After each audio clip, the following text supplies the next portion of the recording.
അല്ല, ഇപ്പോഴെന്തിനാ നീ വിളിച്ചത്? നീ എവിടെ പോയി ഒളിച്ചാലും എന്റെ വിശേഷങ്ങൾ നിന്നെ അറിയിക്കാതിരിക്കാൻ പറ്റില്ലല്ലോ. അതുപോലൊരു വിശേഷം വന്നു പെട്ടിരിക്ക. എന്താ? എന്റെ വിവാഹ നിശ്ചയമാണ്. അത് നിനക്കല്ലേ വിശേഷപ്പെട്ടത്? എന്നെ സംബന്ധിച്ച് അതൊരു വിശേഷമല്ല. ആദ്യത്തെ ക്ഷണം അത് നിന്നെ തന്നെ ആയിരിക്കണമെന്ന് എനിക്ക് നിർബന്ധമുണ്ട്. ശവത്തിക്കുത്തിയുള്ള രസം ഇഷ്ടപ്പെട്ടു തുടങ്ങിയല്ലേ? വരൻ പൊതുമരാമത്ത് മന്ത്രി ഗായത്രി ടീച്ചറിന്റെ അനിയൻ ശ്രീഹരിയാണ്. ഓ ഭാഗ്യം. ഞാൻ കരുതി നീ അവനെയും തഴഞ്ഞ് മറ്റേതെങ്കിലും മന്ത്രിയോ വ്യവസായ പ്രമുഖരെയോ ആയിരിക്കുന്നു. കളിയാക്കണ്ട. വിശേഷവും ക്ഷണമൊക്കെ കഴിഞ്ഞെങ്കിലേ എനിക്കൊന്ന് ഫോൺ കട്ട് ചെയ്യായിരുന്നു.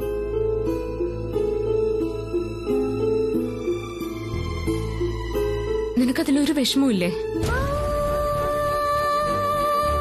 എന്നെ മറ്റാർക്കും വിട്ടുകൊടുക്കില്ല എന്ന് എത്ര തവണ നീ തലയെ തൊട്ട് പറഞ്ഞതാ. എന്നിട്ടിപ്പോ ഒരു കൂസലും ഇല്ലാതെ എല്ലാത്തിനും സമ്മതം തന്നിരിക്കുന്നു. നിനക്ക് എങ്ങനെയാടാ കഴിയുന്നത് ഇതിനൊക്കെ? നിന്റെ ഇഷ്ടങ്ങൾക്കും താല്പര്യങ്ങൾക്കും ഞാൻ ഇതുവരെ നോ പറഞ്ഞിട്ടില്ല. ഇനി ആദ്യം ഒരിക്കലും പറയുകയില്ല. അതുകൊണ്ട് നിന്റെ ആഗ്രഹം തന്നെ നടക്കട്ടെ. എന്റെ ഭാഗത്തുനിന്ന് ഇനി ഏതനുഗ്രഹം നിനക്ക് വേണ്ടത്? ദീർഘ സുമംഗലി ഭവയെന്നോ അതോ wish you happy married life എന്നോ?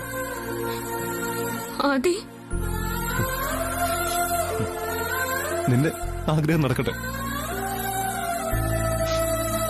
ഇനിയുള്ള കാലം തമ്മിൽ കാണാതെ നോക്കാം.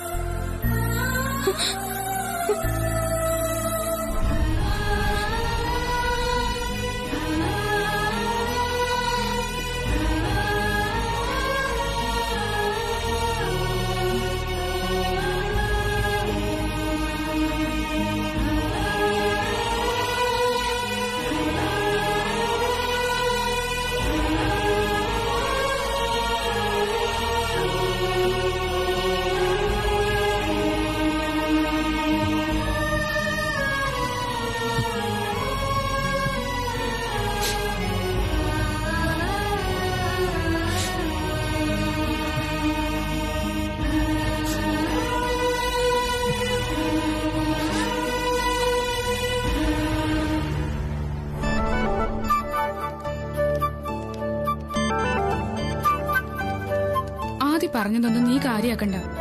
അവൻ അവന്റെ വിഷമം കൊണ്ട് പറഞ്ഞതായിരിക്കും. കേൾക്കുന്നവർക്കും വിഷമമുണ്ടെന്ന് അവൻ മനസ്സിലാക്കണം. കാര്യങ്ങൾ ഇത്രത്തോളം ആയ സ്ഥിതിക്ക് നിങ്ങൾ രണ്ടുപേരും ചേർന്ന് എന്തെങ്കിലും ഒരു തീരുമാനം ഉടനെ എടുത്തേ പറ്റൂ. അതിനുവേണ്ടിയാ ഞാൻ ആദ്യം ഇന്നലെ വിളിച്ചത്. അപ്പൊ നീ എന്താ അവനോട് പറഞ്ഞത്? നീ ശ്രീഹരി വിവാഹം കഴിക്കാൻ പോവാ, നിങ്ങൾ എൻഗേജ്മെന്റ് ആന്നൊക്കെ അല്ലേ? അത് കേട്ടാ പിന്നെ ഏതെങ്കിലും ഒരാൾ നിന്നെ മൈൻഡ് ചെയ്യോ? എടീ, അങ്ങനെയൊക്കെ ഞാൻ അല്ലെങ്കിൽ അവനോട് പറയാറുള്ളതല്ലേ. എല്ലാ സമയത്തും ഒരാൾ ഒരുപോലെ ആവണമെന്നില്ല. പ്രത്യേകിച്ച് ആദിത്യൻ ആകെ തകർന്നു നിൽക്കുന്ന അവസ്ഥയിലാണ്. എന്നെ പറഞ്ഞു മുഴുവിപ്പിക്കാൻ അവൻ സമ്മതിച്ചില്ല. അതിനു മുമ്പ് ഫോൺ കട്ടിയെന്ന് ഞാൻ പ്രതീക്ഷിച്ചുമില്ല. ഈ കാര്യത്തിൽ ഞാൻ ആദ്യം കുറ്റപ്പെടുത്തില്ല. അവന്റെ സ്ഥാനത്ത് ആരായിരുന്നാലും അത് തന്നെ ചെയ്യുമായിരുന്നുള്ളൂ. എല്ലാവരും കൂടി എന്നെ കുറ്റപ്പെടുത്താതെ എന്റെ അവസ്ഥയൊന്ന് മനസ്സിലാക്ക്. തുളസി, ഞാൻ നിന്നെ കുറ്റപ്പെടുത്തിയതല്ല. ആദിയുടെ മനസ്സിൽ നീ ഇപ്പൊ അവനെ ഉപേക്ഷിച്ചു പോയവളാ. മന്ത്രിയുടെ അനിയൻ പെണ്ണന്വേഷിച്ചു വന്നപ്പോ പഴയ പ്രണയം മറന്ന് തേച്ചിട്ട് പോയവൾ. ഒരുമാതിരി ലോക്കൽ വേർഡ് എന്റെ കാര്യത്തിൽ ഉപയോഗിക്കല്ലേ. ഏത് വേർഡ് ഉപയോഗിച്ചാലും ആദിയോട് ചെയ്തതിന് അങ്ങനെയേ വിളിക്കാൻ പറ്റുള്ളൂ. എനിക്ക് ആദ്യമല്ല, ആദിക്ക് എന്നെ വേണ്ടതായത്. അതെനിക്ക് ഇന്നലെ മനസ്സിലായി. ആദ്യം നിന്നെ വേണ്ടെന്ന് വെക്കാനോ? ഒരിക്കലുമില്ല.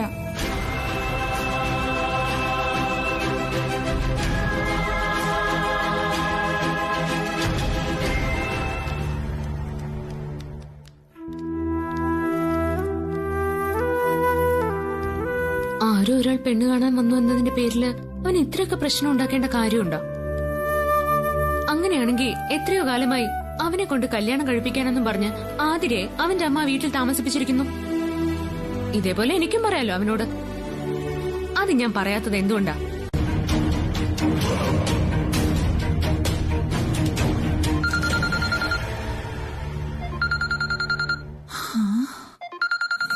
ദുർഗേച്ചി ഫോൺ. ആരാണെന്ന് നോക്ക്.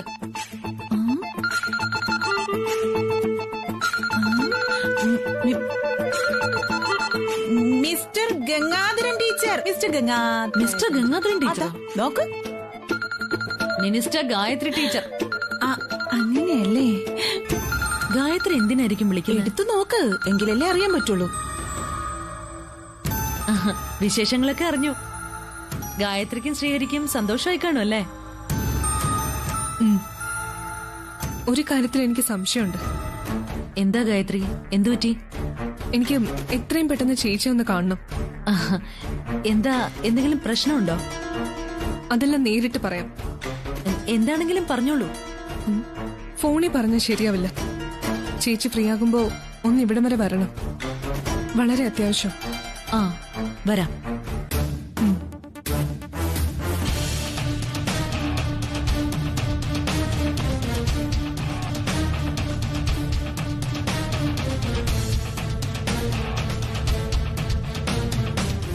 എന്താ ചേച്ചി, എന്തെങ്കിലും കുഴപ്പമുണ്ടോ? ഗായത്രി ടീച്ചർക്ക് എന്നോട് എന്തോ കാര്യമായിട്ട് പറയാനുണ്ടെന്ന്. ഇനിയിപ്പോ എന്തെങ്കിലും സംശയം തോന്നിയിട്ടുണ്ടാവോ? എന്ത് സംശയം? അല്ല, ആദ്യം തുളസിയും തമ്മിലുള്ള ബന്ധത്തെക്കുറിച്ചോ മറ്റോ? ഏയ്, അതിന് സാധ്യതയില്ല. പറയാൻ പറ്റില്ല ചേച്ചി. ഇനി തുളസി ചിലപ്പോ ഗായത്രി ടീച്ചറോട് മനസ്സ് തുറന്നിട്ടുണ്ടെങ്കിലോ? ഉടനെ എൻഗേജ്മെന്റ് നടത്തണമെന്നല്ലേ തുളസി ഗായത്രിയോട് പറഞ്ഞിരിക്കുന്നേ. ആ സ്ഥിതിക്ക് ആദ്യമായിട്ടുള്ള റിലേഷനെ പറ്റി അവൾ പറയാൻ സാധ്യതയില്ല. പിന്നെന്തിനാ അത്യാവശ്യമായിട്ട് കാണണമെന്ന് പറഞ്ഞത്? ചേച്ചി ഫ്രീ ആണെന്ന് പറയണ്ടായിരുന്നു. പിന്നെ നമുക്ക് നല്ലതുപോലെ ആലോചിച്ച് ഒരു തീരുമാനത്തിലെത്തിയതിനു ശേഷം പോയാൽ മതിയായിരുന്നു. ഇതിൽ ആലോചിക്കാനൊന്നുമില്ല. തുളസിയും ശ്രീഹരിയുമായിട്ടുള്ള വിവാഹം അതേ നടക്കൂ. അതിനിടയിലേക്ക് ഇനി ഏത് പഴങ്കഥകൾ ആര് വലിച്ചഴിച്ചാലും അതിനെയെല്ലാം ചവിട്ടിത്താഴ്ത്താൻ എനിക്കറിയാം. എന്ത് സത്യം ചെയ്തിട്ടായാലും വേണ്ടില്ല, തുളസിയും ശ്രീഹരിയും തമ്മിലുള്ള വിവാഹം നടക്കണം ചേച്ചി. ഗായത്രി ടീച്ചർക്ക് എന്തോ സംശയമുണ്ട്. അതാ സംസാരത്തിൽ വ്യക്തമാണ്. ആ സംശയം തീർത്തും അവസാനിപ്പിച്ചു കൊടുക്കണം. ആ കാര്യം ഞാൻ ഏറ്റു. എന്റെ മനസ്സിലിപ്പോ അടുത്ത ഞായറാഴ്ച നടക്കാൻ പോകുന്ന ശ്രീഹരിയുടെയും തുളസിയുടെയും എൻഗേജ്മെന്റ് മാത്രമാ. കാര്യങ്ങൾ ഇത്രത്തോളം എത്തിക്കാൻ ദുർഗയെ കൊണ്ട് കഴിഞ്ഞിട്ടുണ്ടെങ്കിൽ മിനിസ്റ്റർ ഗായത്രി ടീച്ചറുടെ ഒരു ചെറിയ സംശയം അത് തീർത്തു കൊടുക്കാനാണോ ബുദ്ധിമുട്ട്? അതും അങ്ങ് തീർത്തേക്കാം.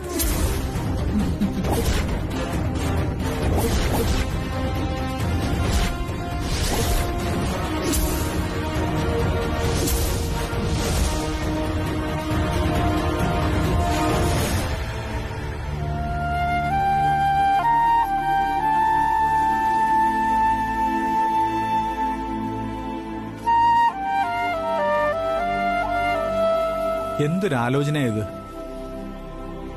ആലോചിക്കാതെ പിന്നെ? എന്റെ ഉള്ളിലെ വേവ് എത്രത്തോളം ഉണ്ടെന്ന് ചേട്ടന് മനസ്സിലാവില്ല. ഒരമ്മയുടെ മനസ്സ് എപ്പോഴും മകന്റെ സാമീപ്യം കൊതിക്കും. താനിങ്ങനെ ഇമോഷണൽ ആകാതെ. മന്ത്രി ഗായത്രി ടീച്ചറോട് വിവരങ്ങളെല്ലാം പറഞ്ഞതല്ലേ? അവർക്ക് മനസ്സിലാവുകയും ചെയ്തിട്ടുണ്ട്. ആർക്കറിയാൻ ചേട്ടാ? അവരൊക്കെ രാഷ്ട്രീയക്കാരല്ലേ? രാഷ്ട്രീയക്കാരുടെ മനസ്സിൽ ആദ്യം നിറയുക തന്ത്രവും ചതിയും ഒക്കെ ആയിരിക്കും. എനിക്കതുകൊണ്ട് ഒരു ആശ്വാസം തോന്നുന്നില്ല. ഇതല്ലാതെ വേറെന്ത് വഴിയാ നമുക്കുള്ളത്? നമ്മൾ നേരിട്ട് പറഞ്ഞതല്ലേ തുളസിക്ക് ആദ്യത്തിനോടും തിരിച്ച് അവനിങ്ങോട്ട് തുളസിയോട് സ്നേഹമുണ്ടെന്ന്. അവരെ തമ്മിൽ പിരിക്കുക എന്നാലത് ഈശ്വരന്മാര് പോലും ക്ഷമിക്കുന്ന കാര്യമല്ല. ഈശ്വരഹിതം അല്ലല്ലോ മനുഷ്യരുടെ ഇഷ്ടം. എങ്ങനെയും തന്റെ നഷ്ടങ്ങളും ആഗ്രഹങ്ങളും നടപ്പിലാക്കാൻ ദുർഗേച്ചയെ പോലുള്ളവർ എന്ത് നീതികേടും ചെയ്യും. നീ റിലാക്സ് ചെയ്യ്. ഇന്ന് മരുന്ന് കഴിച്ചോ? കഴിച്ചിട്ടുണ്ടാവില്ല, എനിക്കറിയാം. ആദ്യം വേണ്ടെന്ന് വെക്കുന്ന മരുന്നാണല്ലോ. ഇങ്ങനെ സ്വന്തം ശരീരത്തോട് ശത്രുത കാണിച്ചിട്ട് കാര്യമില്ല.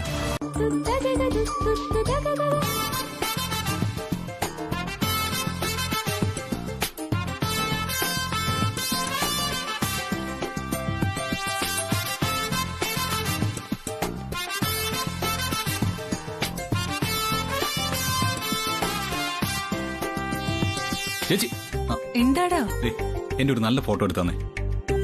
എടുക്ക്. നീ എന്താ ഈ ഡ്രസ്സില്? അതൊക്കെ പറയാം. ചേച്ചി വേഗം ഫോട്ടോ എടുക്കും.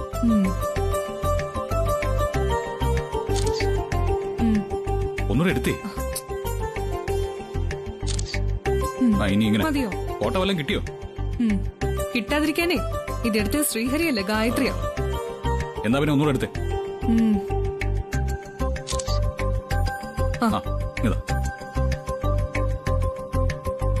ഇതൊന്നേ വാട്സപ്പ് ചെയ്തേക്കാം. ഓ, അപ്പൊ ഇതായിരുന്നു കാമുകന്റെ ലക്ഷ്യം. സമയമില്ലാത്ത സമയത്ത് എന്നെ കൊണ്ട് ഫോട്ടോ എടുപ്പിച്ച് തുളസിക്ക് അയച്ചു കൊടുക്കാം. കൊള്ളാം. തീർന്നില്ല, ഇനിയുമുണ്ട് കലാപരിപാടികൾ. ഓ, ഇനിയെന്താ? കാൾ. നടക്കട്ടെ നടക്കട്ടെ.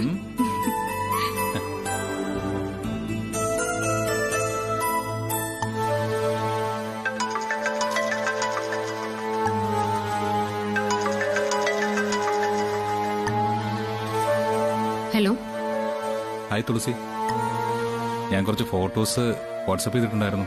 ഉണ്ടായിരുന്നോ? നോക്കാം. അത് എന്തിനാ അയച്ചെന്നറിയോ? ആ ഫോട്ടോയിൽ ഞാൻ ഇട്ടിരിക്കുന്നത് നമ്മുടെ എൻഗേജ്മെന്റ് ഡ്രസ്സാണ്. അതിന്റെ സെയിം കളറും ഡിസൈനും നോക്കി വേണം തുളസി ഡ്രസ്സ് എടുക്കാൻ. ശ്രമിക്കാം. ബുദ്ധിമുട്ടാവില്ലെങ്കിൽ ഞാൻ കൂടെ വരാം. നമുക്ക് ഒരുമിച്ച് പോയി സെലക്ട് ചെയ്യാം. ഇല്ല, ഞാൻ സെലക്ട് ചെയ്തോളാം. സംസാരം കേട്ടാലറിയാം തുളസി മറ്റെന്തോ തിരക്കിലാണെന്ന്. ഞാൻ പിന്നെ വിളിക്കാം.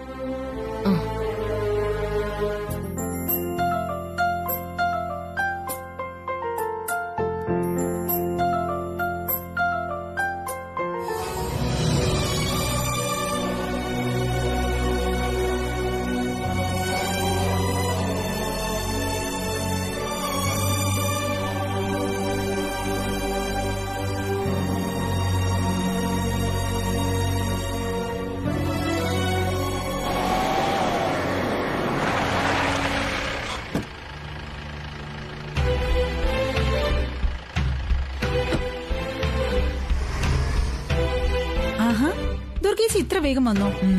എന്തൊന്നും വാങ്ങിയില്ലേ? കയ്യിലൊന്നും കാണുന്നില്ലല്ലോ. തുളസിയെ ഞാൻ വിളിച്ചിരുന്നു. അവൾക്ക് ഇഷ്ടപ്പെട്ട എന്തെങ്കിലും വാങ്ങിച്ചു കൊടുക്കാന്ന് കരുതി. എന്നിട്ട് അവള് വന്നില്ലേ? അവൾക്ക് ആഭരണമൊന്നും വേണ്ടാന്ന്. അതെന്താ അങ്ങനെ പറഞ്ഞേ? നമ്മള് കുടുംബസ്വത്തായിട്ട് കൊടുക്കാന്ന് കരുതിയത് അവക്ക് വേണ്ടാന്ന് പറയുന്നേ. അമ്മ അവക്ക് വേണ്ടി മാറ്റിവെച്ചതായിരുന്നു എല്ലാം. സ്വർണം വേണ്ടാന്ന് തുളസി പറഞ്ഞിട്ടുണ്ടെങ്കിൽ നമ്മൾ സൂക്ഷിക്കണം ചേച്ചി. അതെന്താ? അവൾ ഈ വിവാഹ നിശ്ചയം ഇഷ്ടപ്പെടുന്നുണ്ടാവില്ല. എന്തൊക്കെയോ മനസ്സിൽ കണക്ക് കൂട്ടിയിട്ടാവും അവളത് പറഞ്ഞത്. ഏയ്, അങ്ങനെയൊന്നും എനിക്ക് തോന്നിയിട്ടില്ല. പ്രസാദേട്ടനോടുള്ള വിരോധം കൊണ്ടാവും കുടുംബസ്വത്ത് വേണ്ടാന്ന് വെച്ചത്. പിന്നെ ആഭരണങ്ങൾ എന്ന നിലയിലാണെങ്കിൽ തുളസിക്ക് അതൊന്നും ഇഷ്ടമല്ലല്ലോ. എന്നാലും നമ്മുടെ കടമ നമ്മൾ ചെയ്യണമല്ലോ.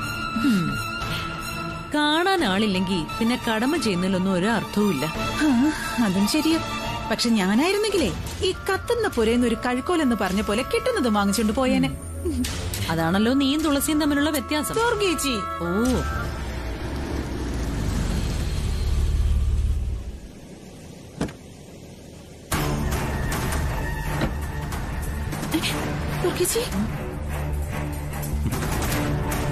ഇവിടെ നിങ്ങളുടെ ഭർത്താവ് ACP കൃഷ്ണപ്രസാദ്.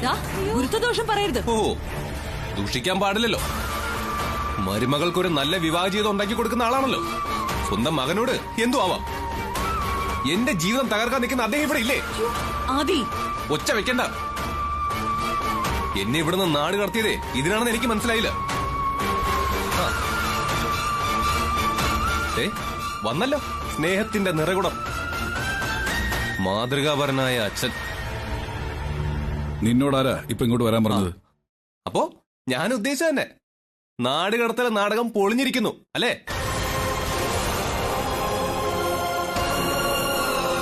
എന്നെ അറിയിക്കാതെ തുളസിയെ മന്ത്രിയുടെ അനിയനെ കൊണ്ട് കെട്ടിക്കാനുള്ള നിങ്ങളുടെ കുരുട്ടി വിദ്യ നടക്കില്ല. അവളുടെ ഇഷ്ടത്തിനൊപ്പം നിന്നു കൊടുക്കുക എന്നൊരു ജോലി മാത്രമേ നമുക്കുള്ളൂ. അതുകൊണ്ട് വാ, അവളോടൊപ്പം നിൽക്കാം. ബാക്കിയെല്ലാം വരുന്നിടത്ത് വെച്ച് കാണാം. ഞാൻ വരാം. ചേട്ടൻ നടന്നു.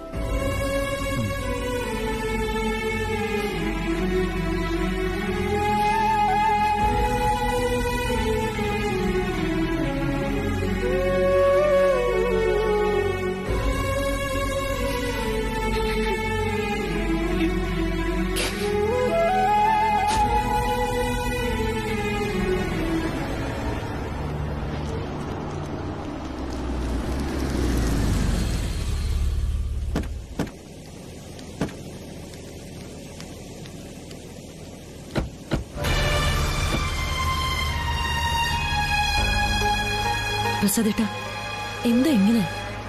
ഇപ്പൊ പ്രസാദ് സാറിനെ കണ്ട അറക്കം കൊണ്ടുവന്ന പോത്തിനെ പോലെ ഉണ്ട്. നമ്മൾ പോത്തിനെ വാങ്ങാനല്ലല്ലോ വന്നത്, തുളസിയുടെ ശ്രീഹരിയുടെ വിവാഹ നിശ്ചയം കൂടാനല്ലേ. രണ്ടും ഒന്ന് തന്നെ ആടി. പ്രസാദേട്ടൻ വേണ്ടി ഇവിടുത്തെ കാര്യങ്ങൾ നോക്കാൻ തുളസിയുടെ അമ്മാവനെന്നുള്ള കാര്യം മറക്കരുത്.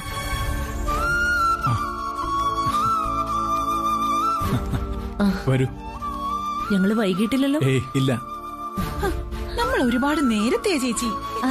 അതെ അതെ. പ്രിയ എവിടെ? അകത്തുണ്ട്. തുളസി റെഡി ആയിക്കൊണ്ടിരിക്കുക. വരൂ വാ. അപ്പൊ അവളിവിടെ ഉണ്ട്. ഞാൻ വിചാരിച്ച കെട്ടിത്തൂങ്ങി ചത്തു കാണുമെന്ന്. വായടക്കടി. മിണ്ടായിരിക്കും. പെണ്ണുങ്ങളുടെ ഉള്ളിലിരിപ്പ് സാറിന് മനസ്സിലാവാത്തോണ്ടാ. തുളസി കല്യാണ നിശ്ചയത്തിന് സമ്മതിച്ചത് മുതലുള്ള ആദ്യം എനിക്ക്. അവൾ എന്തോ മനസ്സിൽ കണ്ടോണ്ടുള്ള തീരുമാനമാണോ ദുർഗി ചെയ്ത്? അവളുടെ മനസ്സിൽ നീ വിചാരിക്കുന്ന പോലുള്ള ചീത്ത വിചാരങ്ങളൊന്നുമില്ല. അമ്മാവനെ അനുസരിക്കുന്ന മരുമകളാണ് തുളസി. അതുകൊണ്ട് തന്നെയാ അവൾ ഈ നിശ്ചയത്തിന് സമ്മതിച്ചത്. എന്റെ ശ്രീഹരി മന്ത്രിയൊന്നും വന്നില്ലല്ലോ. അവരൊക്കെ ഇപ്പൊ എത്തും. വാ. സാറിനെന്ത് പറ്റി? സുഖല്ലേ? ചെറിയൊരു തലവേദന. ഞാൻ കരുതിയത് തുളസിയും സാറിന്റെ മകനും തമ്മിലുള്ള വിവാഹ നിശ്ചയമായിരിക്കുന്ന. നിങ്ങൾക്ക് എന്താ ചെവി കേട്ടൂടെ? കുത്തി കുത്തി ചോദിക്കുന്നില്ല. തലവേദനയാണ് തലവേദന. അങ്ങോട്ട്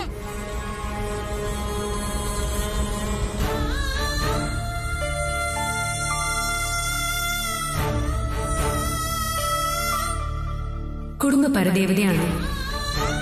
ഞാൻ ഇന്നും ആദിയുടെ കൂടെ ഉണ്ടാവും. ആദിയല്ലാതെ മറ്റാരെയും ഞാൻ വിവാഹം കഴിക്കില്ല.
അവരെത്തി.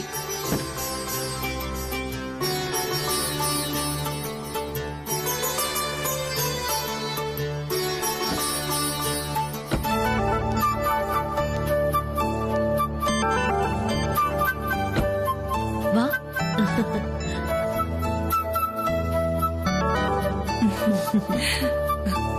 ഞങ്ങള് ലേറ്റ് ആയെന്നല്ലോ? ഏയ് ഇല്ല, എല്ലായിടത്തും കറക്റ്റ് ടൈമിന് എത്തുന്ന ആളല്ലേ ഗായത്രി. ആ ഒരു പങ്ക്ച്വാലിറ്റി ഇവിടെയും കാണിച്ചിട്ടുണ്ട്. വാ. നമസ്കാരം മാം. നമസ്കാരം. എല്ലാ ടെൻഷൻസും കൂടെ തലേക്കേറ്റി വെച്ചിട്ട് പ്രസാദേട്ടൻ ഒരു വഴിയായെന്ന് തോന്നുന്നു. അതെയോ? പ്രസാദേട്ടൻ ശ്രീഹരി ഇതിനു മുമ്പ് കണ്ടിട്ടില്ലല്ലോ? എവിടെയോ കണ്ടിട്ടുണ്ടെന്ന് തോന്നുന്നു അല്ലേ? ആ, സാറിന് ഞാൻ കണ്ടിട്ടുണ്ട്. തുളസിയുടെ അച്ഛനും എവിടെ? അവരകത്ത് തിരക്കില്ല. നിങ്ങൾ വരൂ.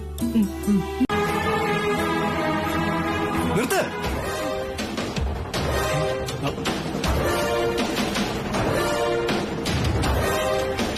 തുളസി എന്റെ പെണ്ണ. ഞാൻ വിവാഹം ചെയ്യാൻ പോകുന്ന പെണ്ണ്.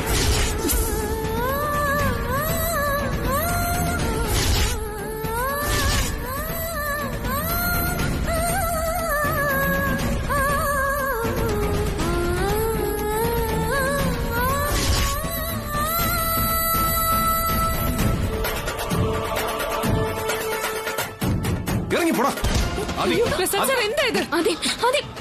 ഞാനല്ലാതെ മറ്റൊരാൾ നിന്റെ വിവാഹം കഴിക്കാൻ പാടില്ല. ആദ്യം സമ്മതിക്കില്ല.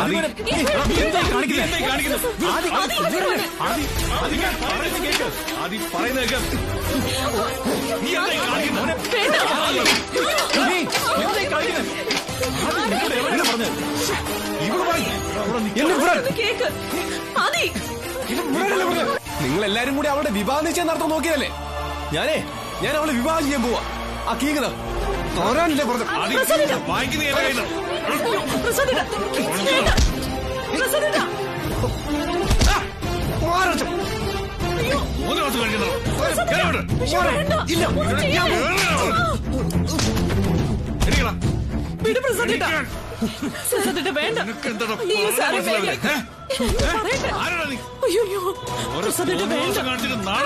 കുടുംബത്തിന് അടിക്കല്ലേ.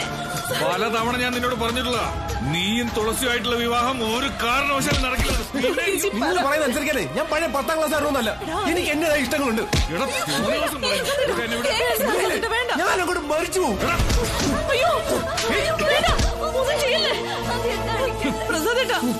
മരിക്കണം നീ.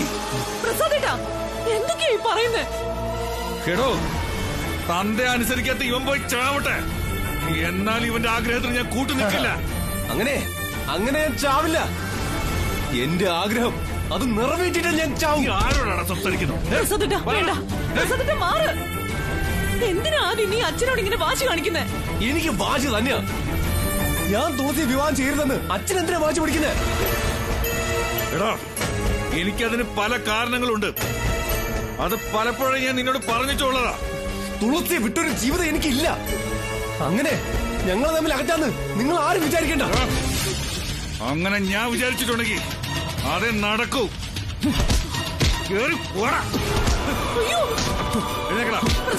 എഴുന്നേക്ക്. കേറങ്ങോട്ട്. നടക്കങ്ങോട്ട്.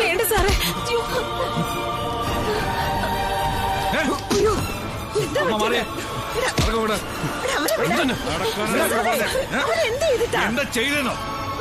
അമ്മയും കൂടെ ചേർന്നല്ലേ ഇവനെ ഇളക്കി വിട്ടത്? എന്തൊക്കെ നീ പറയുന്നേ? അമ്മയുടെ കാരുണ്യം കൊണ്ട് ആദ്യം ഈ വീട്ടിൽ നിന്ന് പുറത്തു ചാടി. നല്ല രീതിയിൽ നടത്തേണ്ടിയിരുന്ന തുളസിയുടെയും ശ്രീഹരിയുടെയും വിവാഹ നിശ്ചയം ഇവൻ കാരണം മുടങ്ങി. അവക്കേ ഒരു നല്ല ഭാവി ഉണ്ടാവാൻ വേണ്ടിയായിരുന്നു പ്രസാദ് സാറ് ഈ വിവാഹ നിശ്ചയം തീരുമാനിച്ചത്. എല്ലാം ഇവൻ കാരണം നശിപ്പിച്ചു. എന്തിനാ നിങ്ങൾ എല്ലാരും കൂടി ആദ്യം തുളസി അകറ്റാൻ ഇത്ര കിണഞ്ഞു പരിശ്രമിക്കുന്നത്? അവരവരുടെ ഇഷ്ടത്തിന് ജീവിച്ചോട്ടെ. അമ്മയൊന്നും മിണ്ടാതെ പോയേ. ഇവനെ എന്ത് വേണമെന്ന് എനിക്കറിയാം. ഞാന് അവനെ അങ്ങ് കെട്ടും. സത്യം പറഞ്ഞ ഇപ്പഴാ എനിക്ക് അവനെ കുറിച്ച് ഓർത്ത് കുറച്ച് മതിപ്പും സന്തോഷമൊക്കെ തോന്നുന്നേ. ഇന്ന് ആദ്യം ഇവിടെ വരുമെന്ന പ്രതീക്ഷ തന്നെയാ ഞാൻ ഈ വിവാഹ നിശ്ചയത്തിന് ഒരുങ്ങിയത്. പക്ഷെ ഈ വരവ് ഞാൻ പ്രതീക്ഷിച്ചതിലും അവൻ ഗംഭീരാക്കി. എടീ, ഞാൻ പറഞ്ഞില്ലേ ഇതൊക്കെ ഇവളുടെ പ്ലാൻ ആണെന്ന്. ആദ്യം ഇപ്പഴാ ശരിക്കും ഉത്തരവാദിത്തമുള്ളൊരു കാമുകനായത്. ഇത്ര പക്വതയോടെ അവൻ പെരുമാറുമെന്ന് ഞാൻ തീരെ പ്രതീക്ഷിച്ചില്ല. ആദ്യം നിന്നെ ഒരുപാട് സ്നേഹിക്കുന്നുണ്ട്. മരണം വരെ അവൻ എന്റെ കൂടെ ഉണ്ടാവും. അക്കാര്യത്തിൽ ഇനി എനിക്ക് സംശയമില്ല. ആദിത്യനെ പോലുള്ള ഒരാളുടെ കൂടെ ജീവിക്കാൻ പറ്റുന്നത് ഭാഗ്യം തന്നെയാ. അപ്പോ ഞാൻ ഭാഗ്യമുള്ളവളാ. 100%. നിന്റെയും ആദിയുടെയും കാര്യം ഓക്കെ. ഇതിനിടയിൽപ്പെട്ട് ചതഞ്ഞെറിഞ്ഞു പോയ ഒരു പരേതാത്മാവുണ്ട്. അതേതാത്മാവ് ശ്രീഹരി. അവൻ എന്ത് പിഴച്ചു? അതെ, ജീവിതത്തിൽ വിവാഹം പോലുള്ള കാര്യങ്ങൾക്ക് ഇറങ്ങിത്തിരിക്കുമ്പോ ചുരുങ്ങിയത് കല്യാണം കഴിക്കാൻ പോകുന്ന പെൺകുട്ടിക്ക് കാമുകന്മാരാരെങ്കിലും ഉണ്ടോന്നെങ്കിലും അന്വേഷിക്കണം. അല്ലാതെ മുമ്പും പിമ്പും നോക്കാതെ കല്യാണം കഴിക്കാൻ ഇറങ്ങിത്തിരിച്ചാ ഇങ്ങനെയൊക്കെ ഉണ്ടാവും. ഈ വീട്ടിൽ നിന്നാ എനിക്ക് ശ്വാസം മുട്ടും. ഇവിടെ ആർക്കും എന്നോട് ഒരു സ്നേഹവുമില്ല. അങ്ങനെ പറയരുത്. ഇവിടെ നിന്നെ സ്നേഹിക്കുന്ന ഒരുപാട് പേരുണ്ട്. നിന്റെ പ്രിയ ആന്റി, ജയനങ്കിള്, പിന്നെ നീ ഇഷ്ടപ്പെടുന്ന തുളസി, ഞാൻ. അതൊക്കെ പൊള്ളയ. അത് നിനക്ക് തോന്നാണ്. മുത്തശ്ശി എന്നും നിന്റെയും തുളസിയെ സ്നേഹിച്ചിട്ടേ ഉള്ളൂ. എനിക്ക് പോയേ പറ്റൂ. നിന്നെ ഞാൻ തടയുന്നില്ല. പലപ്പോഴും ഈ വീട് വിട്ടു പോണമെന്ന് ഞാനും ആഗ്രഹിച്ചിട്ടുണ്ട്. ഇറങ്ങിപ്പോകാൻ ഒരുങ്ങിയപ്പോഴൊക്കെ നിന്റെ അച്ഛൻ എന്നെ തടഞ്ഞു. അവന് വിഷമമാകുന്ന ഒന്നും ഞാൻ ചെയ്യില്ല. അച്ഛൻ എന്തിനാ എന്നെ തുളസി എതിർക്കുന്നത്? അതിന് മാത്രം എന്ത് തെറ്റാ തുളസി അച്ഛനോട് ചെയ്ത്? അച്ഛനാണ് തുളസിയും മന്ത്രിയുടെ അനിയനുമായിട്ടുള്ള വിവാഹ നിശ്ചയത്തിന് മുൻകൈ എടുത്തതെന്ന് നിന്നോട് ആരാ പറഞ്ഞത്? അച്ഛന്റെ ഫുൾ സപ്പോർട്ടിലാണല്ലോ അവളുടെ എൻഗേജ്മെന്റ് നടക്കാൻ പോയത്. എന്തൊക്കെയാ നിന്റെ അച്ഛന്റെ മനസ്സിലെന്ന് ആർക്കറിയാം? അച്ഛന്റെ മനസ്സിൽ എന്തൊക്കെയാണെങ്കിലും അതൊന്നും നടക്കില്ല. ഞാൻ അറിയാതെ തുളസിയെ മറ്റൊരാൾക്ക് കെട്ടിച്ചയക്കാൻ അച്ഛൻ വിചാരിക്കും വേണ്ട. അതെ, നീ നാടുവിടാൻ പോവില്ലേ? അപ്പൊ പിന്നെ നിന്റെ അച്ഛൻ തുളസിയെ ആർക്കെങ്കിലും കെട്ടിച്ചു കൊടുത്താ നീ എങ്ങനെ അറിയാനാ?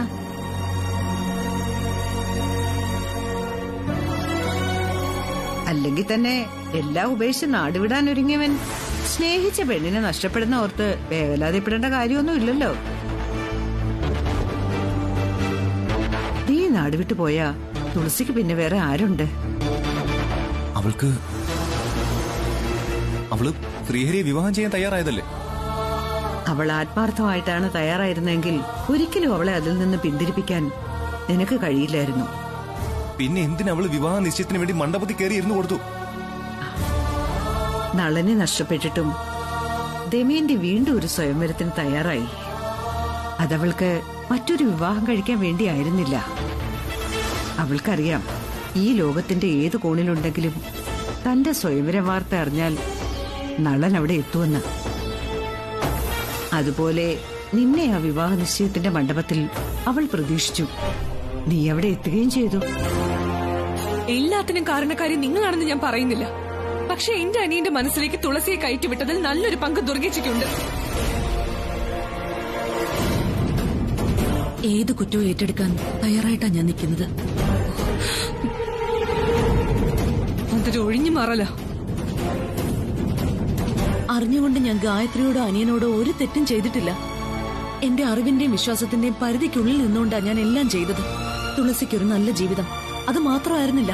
ഗായത്രിയുടെ അനിയനെ എന്തുകൊണ്ടും ഇഷ്ടപ്പെടുന്നൊരു പെൺകുട്ടി, അങ്ങനെ പല ചിന്തകളും എനിക്കുണ്ടായിരുന്നു. അതിന്റെ നടുവിലേക്കൊരു അപശകനം പോലെ എന്റെ മകൻ ആദ്യം കയറി വരുമെന്ന് ഞാൻ ഒരിക്കലും വിചാരിച്ചതല്ല. സംസ്ഥാനത്തെ പൊതുമരാമത്ത് മന്ത്രിയാണ് ഞാൻ. ഞാൻ എന്റെ സ്വന്തം റിസ്കിൽ എന്റെ അനിയന് വേണ്ടി ഒരു വിവാഹ നിശ്ചയം നടത്തുമ്പോ അത് മറ്റൊരാൾ സ്നേഹിക്കുന്ന പെണ്ണാണെന്ന് അറിയുക, അയാൾ അവിടെ ഒന്ന് പ്രശ്നങ്ങൾ ഉണ്ടാക്കി വിവാഹ നിശ്ചയം തടയുക, എന്നിട്ടത് നിർത്തിവെക്കേണ്ടി വരിക. അന്നത്തെ കാര്യങ്ങൾ ചേച്ചിക്ക് അറിയാലോ. അന്ന് ആ ചടങ്ങ് മുടങ്ങിപ്പോയപ്പോ അപമാനിക്കപ്പെട്ടത് ഞാനാ. ചാനലുകൾ എന്തൊക്കെ വിളിച്ചു പറയൂന്ന് ഊഹിക്കാവുന്നതല്ലേ ഉള്ളൂ. ഞാൻ TV ഓൺ ചെയ്തില്ല, ആരുടെയും ഫോണും അറ്റൻഡ് ചെയ്തില്ല. നാണം കിട്ട് തല താഴ്ത്തേണ്ടി വന്നു എനിക്ക്. എന്റെ കാര്യം പോട്ടെ, ഹരി അവന്റെ മുഖത്ത് നോക്കാൻ പോലും എനിക്ക് ധൈര്യം ഇല്ലാതെയായി. ഹരിയോടും ഗായത്രിയോടും ക്ഷമ ചോദിക്കാനല്ലേ എനിക്കിപ്പോ. ഹരി ആകെ വിഷമത്തില. അവൻ ആത്മഹത്യ ചെയ്യുന്നവരെ എനിക്ക് പേടിയുണ്ട്. അവൻ തുളസി അത്രമാത്രം ഇഷ്ടപ്പെട്ടു പോയിരുന്നു. ആ മനസ്സിൽ ഇനി അവളെ പിടിച്ചു മാറ്റാൻ പറ്റില്ല. അതുകൊണ്ട് എനിക്കൊരു തീരുമാനം ഉടനെ അറിയണം. ആരാണ് ചതിച്ചത്? തുളസിയോ, ആദിയോ, അതോ കനകദുർഗയോ? എന്തായാലും ജനങ്ങൾക്കിടയിൽ എന്റെ അനിയനെ അപമാനിച്ചതിന് ACP കൃഷ്ണപ്രസാദിനെതിരെ ആക്ഷൻ എടുക്കാൻ തന്നെയാണ് എന്റെ തീരുമാനം. പ്ലീസ്, എടുത്തുചാടി ഒന്നും ചെയ്യരുത്. ഞാൻ പറഞ്ഞില്ലേ, ഈ പറഞ്ഞ പേരുകളിൽ എല്ലാവരും നിരപരാധികളാ. അപ്പൊ ആദ്യത്തിന് അവിടെ കാണിച്ചു കൂട്ടിയതോ? അതിന്റെ കാരണം ഞാൻ പറഞ്ഞു കഴിഞ്ഞില്ലേ. അതൊന്നും ഞാൻ വിശ്വസിക്കുന്നില്ല. വിശ്വസിക്കണമെങ്കിൽ തുളസി തന്നെ എനിക്കൊരു മറുപടി തരണം.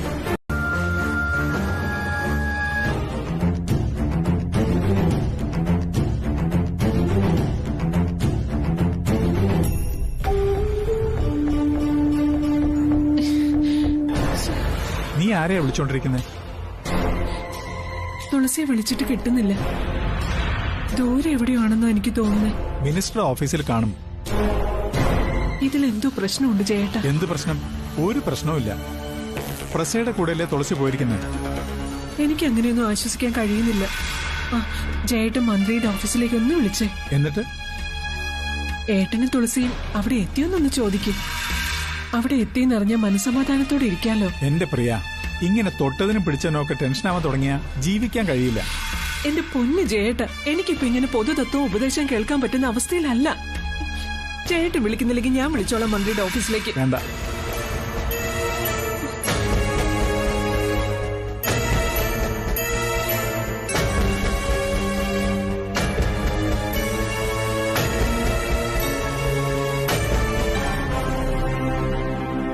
ഹലോ, മിനിസ്റ്റർ ഉണ്ടോ അവിടെ? ആ ശരി. എന്താ ചേട്ടാ?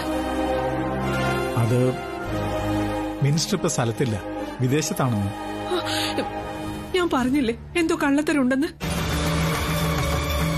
ഈശ്വര, എന്റെ തുളസി മോള്, അവൾക്കൊരാപത്തും വരാതിരുന്നാ മതിയായിരുന്നു. ചേട്ടാ, നമുക്ക് പോലീസ് സ്റ്റേഷനിൽ വിവരം അറിയിച്ചാലോ? നീ എന്തൊക്കെ ഭ്രാന്തായി പറയുന്നേ?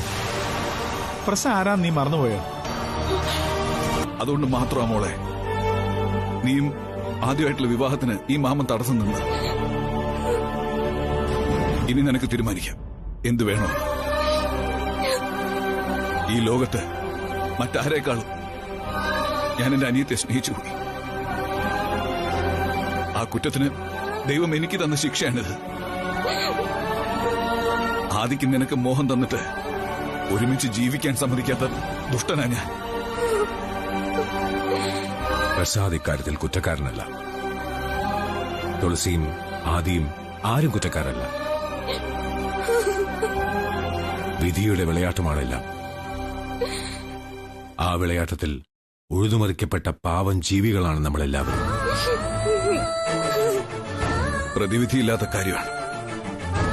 ഉണ്ടായിരുന്നെങ്കിൽ എല്ലാം വിറ്റുപെറുക്കിയിട്ടാണെങ്കിൽ ഞാനത് ചെയ്തേനെ. അങ്ങനെയെങ്കിലും നിന്നെ ആദ്യം ഞാൻ ഒരുമിപ്പിക്കുമായിരുന്നു. പറഞ്ഞല്ലോ, ആദി തുളസി വിവാഹം ചെയ്യുന്നതിൽ മറ്റു തടസ്സങ്ങളൊന്നുമില്ല. ശാസ്ത്രവിധി പ്രകാരം വിവാഹം കഴിഞ്ഞ 3-ാം നാൾ തുളസിയുടെ അമ്മയ്ക്ക് മരണം സംഭവിക്കും.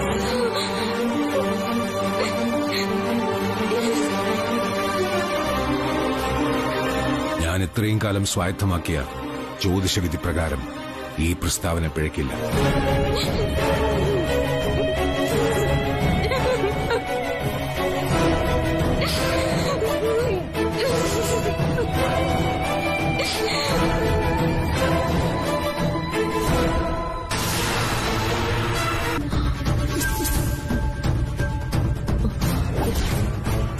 പ്രസാദേട്ടൻ എന്തിന്? കൂടെ അവളുമുണ്ടായിരുന്നു, തുളസി.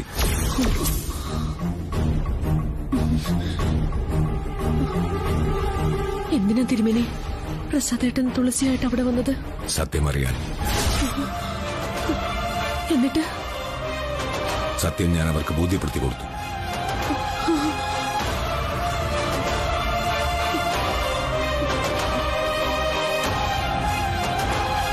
എല്ലാം തുറന്നു പറയേണ്ടി വന്നോ?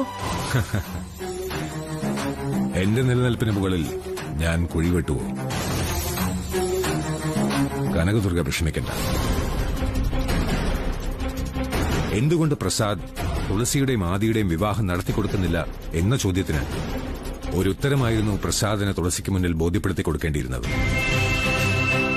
ആ ഉത്തരം ഞാൻ തുളസിക്ക് വിവരിച്ചു കൊടുത്തിട്ടുണ്ട്. തിരുമേനി എന്താ തുളസിയോട് പറഞ്ഞത്? നമ്മൾ ഇത്ര കാലം എന്താണോ പ്രസാദിനെ പറഞ്ഞു വിശ്വസിപ്പിച്ചിരുന്നത് അത് തന്നെ.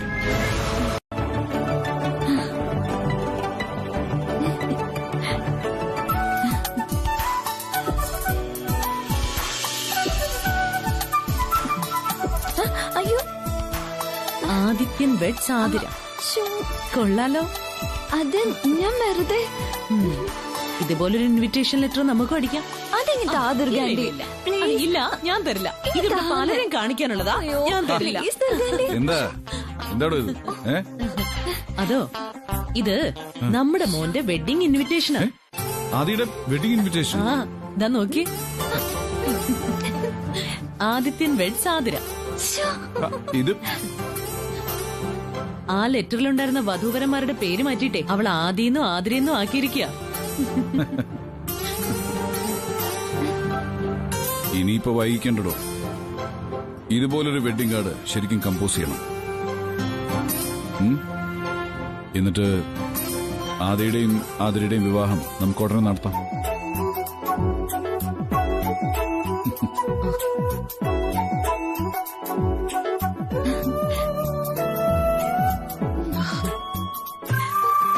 പ്രസാദേട്ടൻ സീരിയസ് ആയിട്ടാണോ പറയുന്നത്? അതെ. ആദ്യം ഇവരുടെ വിവാഹ നിശ്ചയം. അതിനെത്രയും പെട്ടെന്ന് സമയം നോക്കണം.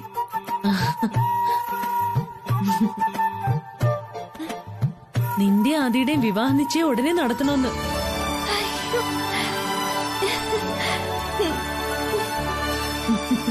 വിവാഹം എന്ന് കേട്ടപ്പോ അവളുടെ ഒരു സന്തോഷം കണ്ടില്ലേ? ഏതായാലും തിരുമേനിയെ കണ്ട് മുഹൂർത്തവും തീയതിയൊക്കെ കുറിച്ച് വാങ്ങിച്ചോളൂ. തുളസി അവളിനി പ്രശ്നങ്ങൾക്കൊന്നും വരില്ല. ആദ്യമായിട്ടുള്ളൊരു ജീവിതമല്ല അവൾ ആഗ്രഹിക്കുന്നത്.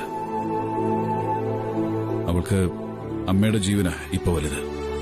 അതുകൊണ്ട് ആദിയും ആതിരയും തമ്മിലുള്ള വിവാഹത്തിന് തുളസിയുടെ ഭാഗത്തു നിന്ന് എല്ലാ സപ്പോർട്ടും പ്രതീക്ഷിക്കാം.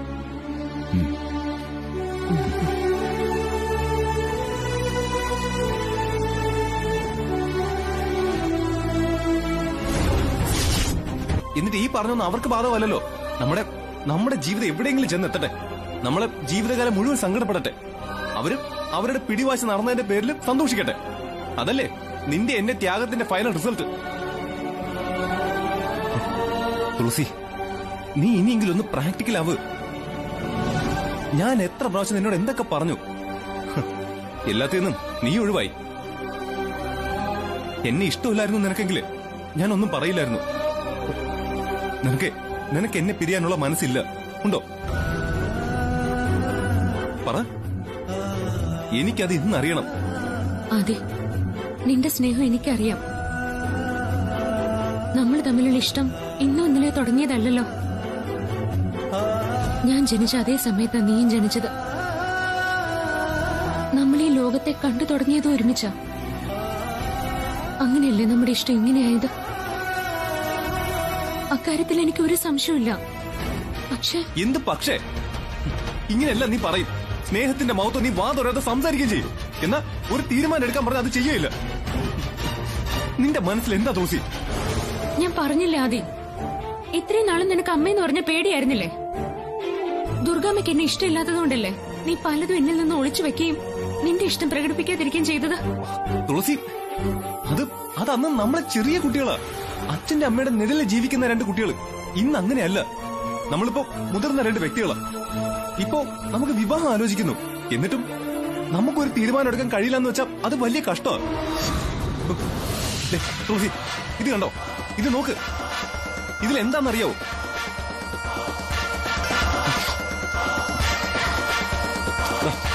നോക്ക്, കണ്ടോ? എന്തിനാ ഇത്? എവിടുന്ന് നീ ഇതെടുത്തേ? അതൊന്നും നീ അറിയണ്ട. നമ്മൾ ഇവിടുന്ന് പോകുന്നു. നമുക്ക് ഒരു ജോലി ആവുന്നത് വരെ ജീവിക്കാനുള്ള പണം ഈ ബാഗിനകത്തുണ്ട്. കളിക്കല്ലേ ആദി, ഇത് എവിടുന്നാന്ന് പറ. അതൊക്കെ നീ അറിയുന്ന എന്തിനാ? അറിയാതെ പിന്നെ? അതെ, ഒരു പോലീസ് ഓഫീസറുടെ മകനായ ഞാൻ ഏതായാലും മോഷ്ടിക്കാനൊന്നും പോവില്ല. പിന്നെ ആരാ നിനക്ക് തന്നെ? ഇത്രയും ആഭരണങ്ങൾ തരാൻ പറ്റിയ ഫ്രണ്ട്സ് ഒന്നും നിനക്കില്ല. നീ ഇത്രയ്ക്ക് തരം താണല്ലോ. സ്വന്തം വീട്ടിൽ നിന്ന് എന്തെടുത്താലും അത് മോഷണമൊന്നുമല്ല. കൊള്ളാം, സൂപ്പർ കണ്ടുപിടുത്തം. നീ ദുർഗാമ്മയോട് പറഞ്ഞിട്ടാണോ ഇതെടുത്ത്? പറയടാ, ദുർഗാമ്മ അറിഞ്ഞോണ്ടാണോ ഇതെടുത്തേന്ന്? അല്ല. ഒരു വസ്തു ആരും അറിയാതെ എവിടെ നിന്നെടുത്താലും അത് മോഷണോ? അത് സ്വന്തം വീടായാലും ശരി, മറ്റേത് സ്ഥലമായാലും ശരി. പോടി. എന്റെ വീട്ടിൽ നിന്ന് ഞാൻ എന്തെടുത്താലും അത് മോഷണമാവുന്ന എങ്ങനെയാ? എനിക്ക് അവകാശപ്പെട്ടതെല്ലാം. കഷ്ടം. ഒരു പോലീസ് കമ്മീഷണറുടെ മകൻ നിന്ന് പറയുന്ന കേട്ടില്ലേ? എടാ, ഒരു ഫോൺ കോൾ ചെന്നാ ഈ നിമിഷം നീ പോലീസിന്റെ പിടിയില്ല. അവിടെ സ്വന്തം ബന്ധമൊന്നുമില്ല. എന്റെ വീട്ടിൽ നിന്ന് ആഭരണം ആരോ മോഷ്ടിച്ചു എന്നാണ് ദുർഗാമ്മ കംപ്ലൈന്റ് പറയാൻ പോകുന്നത്. ആ അന്വേഷണം നിന്നിലേക്ക് എത്തിയാ നീ കുറ്റവാളിയാ. ദുർഗാ പ്രസാദ് എന്ന വ്യക്തിയുടെ സ്വർണ്ണാഭരണങ്ങൾ മോഷ്ടിച്ച മോഷ്ടാവ്. അമ്മയും മകനും എന്ന പരിഗണനയൊന്നും പോലീസിനുണ്ടാവില്ല. നീ ഇങ്ങനെ തട്ടിക്കയറുന്നതേ എന്നെ പിന്തിരിപ്പിക്കാനല്ലേ? അത് മനസ്സിലാക്കാനുള്ള സാമാന്യ ബോധമൊക്കെ എനിക്കുണ്ട്. സാമാന്യ ബോധമൊന്നല്ല, ഒരു തരി ബോധം പോലും നിനക്കില്ല. ഉണ്ടായിരുന്നെങ്കിലേ ഇത് ചെയ്യുമായിരുന്നില്ല. അതെ, നീ ഇതുമായിട്ട് വീട്ടിൽ പോ. എടുത്തെടുത്ത് തന്നെ തിരിച്ചു വെക്ക. റോസി, നിനക്ക് എന്റെ ഒപ്പം ജീവിക്കണമെന്ന് ആഗ്രഹമില്ലേ? ഉണ്ട്, പക്ഷെ ഒരു മോഷ്ടാവ് എന്ന പേരിലായിരിക്കരുത്. നീ എന്തൊക്കെയാ ഈ പറയുന്നത്? ഞാൻ പറഞ്ഞില്ലേ, എന്റെ അമ്മയുടെ സ്വർണ്ണാഭരണങ്ങളാണിത്. ഇത് ഞാൻ എടുത്തെന്നറിഞ്ഞാ അമ്മ എവിടെയും കംപ്ലൈന്റ് ചെയ്യാൻ പോകുന്നില്ല. അത് നിന്റെ തോന്നല. അത് ശരിയാണെന്ന് തന്നെ ഇരിക്കട്ടെ. ഈ ആഭരണങ്ങളുമായി നമ്മൾ ഒളിച്ചോടിയാ നമ്മൾ ഇത്രയും നാളും നമ്മുടെ മാതാപിതാക്കൾക്ക് നൽകിയ സ്നേഹവും ബഹുമാനവും ഒക്കെ ഇല്ലാതാവില്ലേ? നിന്റെ അമ്മ എന്തെങ്കിലും കടുതേ ചെയ്യില്ലെന്ന് എങ്ങനെ അറിയാം?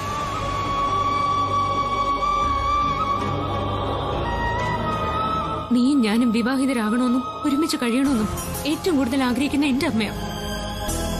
പക്ഷെ ഇങ്ങനൊരു ഒളിച്ചോട്ടം അറിഞ്ഞാ എന്റെ അമ്മ തകരും. നിനക്കറിയാലോ, നിന്റെ പ്രിയ എന്റെ ഒരു ഹാർട്ട് പേഷ്യന്റാ. എന്തെങ്കിലും സംഭവിച്ച പിന്നെ നമ്മളുണ്ടോ? പറയടാ. ആ കാര്യം വിട്ടേക്ക്. നടക്കാതെ പോയ ഈ ഒളിച്ചോട്ടത്തിന്റെ കാര്യം തൽക്കാലം നീ മറന്നേക്ക്. തുളസിയല്ല, ആതിര. നീയും ആതിരയുമായിട്ടുള്ള വിവാഹം, അതാണ് നടക്കാൻ പോകുന്നത്. അത് ഞാൻ നിശ്ചയിച്ചു കഴിഞ്ഞു. അത് അച്ഛൻ മാത്രം നിശ്ചയിച്ചാ പോരല്ലോ. മതി, ഞാൻ മാത്രം നിശ്ചയിച്ചാ മതി. അതിനെ എതിർക്കാൻ ആരും വരില്ല. നിന്റെ തുളസി പോലും. എടാ, തുളസി നിന്റെ ഭാര്യയായി ജീവിതത്തിലേക്ക് കടന്നു വരുമെന്ന് നീ ഒരിക്കലും പ്രതീക്ഷിക്കണ്ട. അവള് വരില്ല. അതിന്റെ ആദ്യ സൂചനയാ അവള് നിനക്ക് ഇപ്പൊ തന്നത്. അതുകൊണ്ട് ഇനിയും അവളുടെ പിന്നാലെ ഇങ്ങനെ പെട്രോൾ ഒഴിച്ച് വണ്ടി ഓടിക്കണ്ട. അത് വെറുതെ മാത്രം.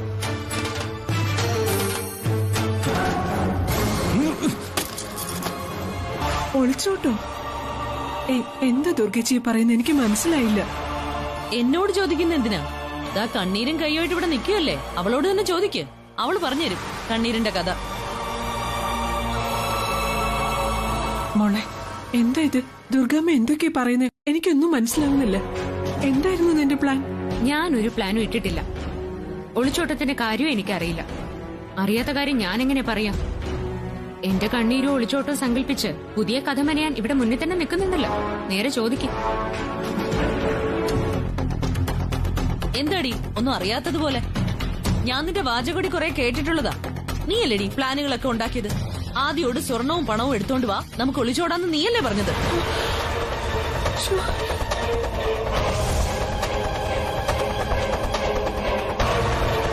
എല്ലാം ഒപ്പിച്ചു വെച്ചിട്ട് നിനക്കൊന്നും അറിയില്ലാന്നോ? അതെ, എന്ത് ഭ്രാന്ത് വേണമെങ്കിലും നിങ്ങൾ മനസ്സിൽ ചിന്തിച്ചോ.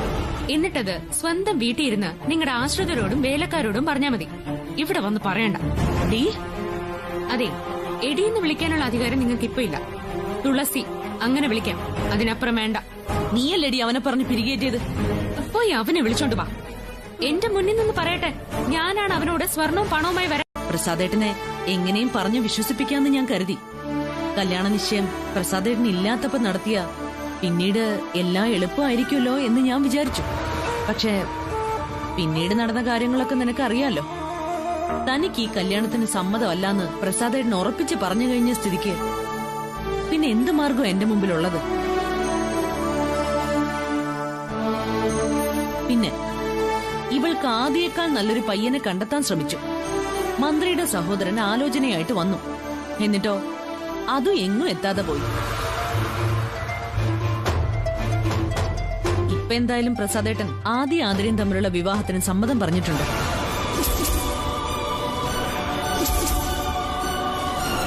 അദ്ദേഹത്തിന്റെ ഒരു തീരുമാനത്തെ എതിർക്കാനുള്ള ശക്തി എനിക്കില്ലാന്ന് പ്രിയക്കറിയാലോ. നല്ല ദിവസം നോക്കി നിശ്ചയം നടത്താമെന്ന് തീരുമാനിച്ചിട്ടുണ്ട്. അപ്പോഴേക്കും ഇവൾ ആദിക്ക് ഉപദേശമായിട്ട് ഇറങ്ങി. നിർത്ത. ഞാൻ ആർക്ക് എന്ത് ഉപദേശം നൽകിയെന്നാ നിങ്ങൾ പറഞ്ഞുകൊണ്ട് വരുന്നേ? ഇവളും അവനെ ഒളിച്ചോടാൻ നോക്കി. അതെ, ഇവളെന്ന് പറയണ്ട, അവൻ എന്ന് മാത്രം പറഞ്ഞാ മതി. പ്രിയെ, നീ ഒന്ന് ആലോചിച്ചു നോക്ക്. ഈ നാട്ടില് ഞങ്ങളുടെ നിലയും വിലയും എന്താവുമായിരുന്നു? നിങ്ങക്ക് പിന്നെ കുഴപ്പമൊന്നുമില്ല. അതുപോലാണോ ഞങ്ങള്? ACP കൃഷ്ണപ്രസാദിന്റെ മകൻ ഒരു പെണ്ണുമായിട്ട് ഒളിച്ചോടിയെന്ന് പുറത്ത് നാട്ടുകാരറിഞ്ഞാൽ ഞങ്ങളുടെ അവസ്ഥ എന്തായിരിക്കും? അയ്യോ, വിലയുടെ മാന്യതയുടെയും ചരിത്രമൊന്നും പറയണ്ട. ഞാനാണ് നിങ്ങളുടെ മകന്റെ അടുത്ത് ഒളിച്ചോടാനൊന്നും എന്നെ കിട്ടില്ലെന്നും മര്യാദയ്ക്ക് വീട്ടിൽ പോകാനും പറഞ്ഞത്. പിന്നെ നീ ഇപ്പൊ ഇങ്ങനെ പറഞ്ഞ ഞാൻ നിന്നെ അങ്ങ് വിശ്വസിക്കുന്നാണോ നീ വിചാരിച്ചു വെച്ചിരിക്കുന്നത്? നീ ഏതാ ഇനോന്ന് എനിക്ക് അറിയാവുന്നതല്ലേ. ഓ, ഒരു നേരം ഭക്ഷണം കഴിച്ചില്ലാന്ന് വെച്ച് മരിച്ചൊന്നും പോവില്ല. നിന്റെ വിവാഹ നിശ്ചയം വരാൻ പോകുന്നേ. മെലിഞ്ഞു പോയാ മോശമാണ്. എന്റെ വിവാഹ നിശ്ചയോ? ഞാൻ അറിയാതെയോ? അതൊന്നും നടക്കില്ല. എല്ലാം നടക്കും. അതിന്ന് നിനക്ക് രക്ഷപ്പെടാൻ പറ്റില്ല. ഇവിടെ എന്താ അനങ്ങിയ വിവാഹ നിശ്ചയാണോ? എത്രണ്ണം കഴിഞ്ഞു? എത്രണ്ണം മുടങ്ങി? തുടങ്ങിയതെല്ലാം മുടങ്ങി. അടുത്തതെങ്കിലും നേരാമെണ്ണം നടക്കാൻ വേണ്ടി പാർവതി ക്ഷേത്രത്തിലെ വഴിപാട് നടന്നിട്ടുണ്ട് ഞാൻ. ആ വഴിപാടും വെറുതെ ആവും. അയ്യോ അങ്ങനൊന്നും പറയില്ലേ മോനെ. ഈ ഒരെണ്ണം കൂടി മുടങ്ങിയ ചിലപ്പോ നമ്മുടെ കുടുംബത്തിൽ ഇത് റെക്കോർഡായിരിക്കും. ഏറ്റവും കൂടുതൽ വിവാഹ നിശ്ചയം മുടങ്ങിയ റെക്കോർഡ്. അച്ഛനും അമ്മയും കൂടി ഒരു മഹാപാപ എന്റെ തലയിൽ കെട്ടിവെക്കാൻ നോക്ക. അയ്യോ മഹാപാപമല്ല, ആതിര ഒരു മഹാപാവം കുട്ടിയ. എനിക്ക് ഒരു പാവത്തിനെ വേണ്ട. ഇതിന്ന് ഇനി നിനക്ക് രക്ഷപ്പെടാൻ പറ്റില്ലാതി. നീ എന്തിനാ വെറുതെ നിന്റെ സുഖമില്ലാത്ത അച്ഛന്റെയും നിന്നെ മാത്രം സ്നേഹിക്കുന്ന അമ്മയുടെയും ശാപം ഏറ്റുവാങ്ങുന്നത്? ശപിക്കുന്നവര് ശപിക്കട്ടെ. ആർക്ക് വേണ്ടി എന്റെ ജീവിതം ബലിയേടാക്കാൻ ഞാൻ സമ്മതിക്കില്ല. ആദി തുളസിയെ മാത്രമേ വിവാഹം കഴിക്കൂ. അങ്ങനെ നീ ചെയ്താ ഉണ്ടാകാൻ പോകുന്ന ഭവിഷ്യത്ത് എന്താണെന്നറിയോ? എനിക്കറിയാം. എനിക്കറിയോ? എനിക്കറിയില്ലല്ലോ. ഓരോ ധാന്യമണിയും ആരൊക്കെയാ കഴിക്കേണ്ടതെന്ന് നിശ്ചയിച്ചിട്ടുണ്ട് എന്ന് പറയുന്നത് പോലെ ഈ ഭൂമിയിൽ ആര് ആർക്കൊപ്പം കഴിയണമെന്നും എഴുതി വെച്ചിട്ടുണ്ട്. അതൊന്നും മാറ്റിമറിക്കാൻ ആർക്കും കഴിയില്ല. അതെ, നീ ഞങ്ങളെ കൂടുതൽ സങ്കടപ്പെടുത്താൻ വന്നതാണോ? അല്ലമ്മേ, ചില സത്യങ്ങള് അമ്മ അച്ഛനും മറക്കുന്നത് ഓർമ്മപ്പെടുത്തിയതാ. നമ്മളിങ്ങനെ തർക്കിച്ചിട്ട് കാര്യമില്ല. ഇക്കാര്യത്തിൽ ഒരു തീരുമാനം ഉണ്ടാകണമെങ്കിൽ മന്ത്രിയെ തന്നെ കാണുന്നതാ നല്ലത്. നിയമം നടപ്പിലാക്കാൻ അവർക്കേ കഴിയൂ. അങ്ങനെ നീങ്ങിയാൽ പ്രസയ്ക്കും എനിക്കും ജോലി സംബന്ധമായ ചില ബുദ്ധിമുട്ടുകൾ ഉണ്ടാവാൻ സാധ്യതയുണ്ട്. എന്ത് ബുദ്ധിമുട്ട്? ഈ രാജ്യത്ത് നിയമം നടപ്പിലാക്കാൻ ഉത്തരവാദിത്തപ്പെട്ടവരാ ഞങ്ങൾ പോലീസുകാര്. ഞങ്ങൾ തന്നെ നിയമം ലംഘിച്ചുവെന്ന് വന്നാൽ അത് വലിയ തെറ്റാണ്. നടപടി ഉണ്ടാവുന്നുള്ള കാര്യത്തിൽ ഒരു സംശയവും വേണ്ട. ഇങ്ങനെ ഓരോന്നും പറഞ്ഞ് നേരം വെളുപ്പിക്കാന്നാണോ നിങ്ങൾ കരുതുന്നത്? ഞാൻ എന്തായാലും ഉറങ്ങാൻ പോവാ. നിനക്ക് എങ്ങനെയടി ഉറങ്ങാൻ പറ്റുന്നത്? ഞാൻ ദൈവത്തിൽ വിശ്വസിക്കുന്നുണ്ട്. അമ്മേ, ഒരാൾക്ക് ഈ ഭൂമിയില് എന്ത് കാര്യം പ്രവർത്തിക്കുന്നതിന് ഒരു പരിധിയുണ്ട്. അതിന്റെ ഫലം നൽകേണ്ടതും ലഭിക്കേണ്ടതും ഒക്കെ ദൈവത്തിന്റെ തീരുമാനം അനുസരിച്ച്. ഞാൻ ആദിയുടെ എന്റെയും കല്യാണം നടത്താൻ എന്നെ കൊണ്ടാവുന്നതൊക്കെ ചെയ്തു കഴിഞ്ഞു. ഇനിയെല്ലാം ഈശ്വരന്റെ തീരുമാനം. അതെന്തായാലും ഞാൻ സ്വീകരിക്കും.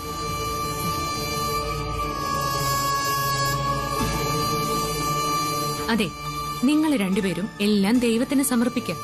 അവിടുത്തെ തീരുമാനം എന്തായാലും അത് സ്വീകരിക്കാൻ തയ്യാറാവും.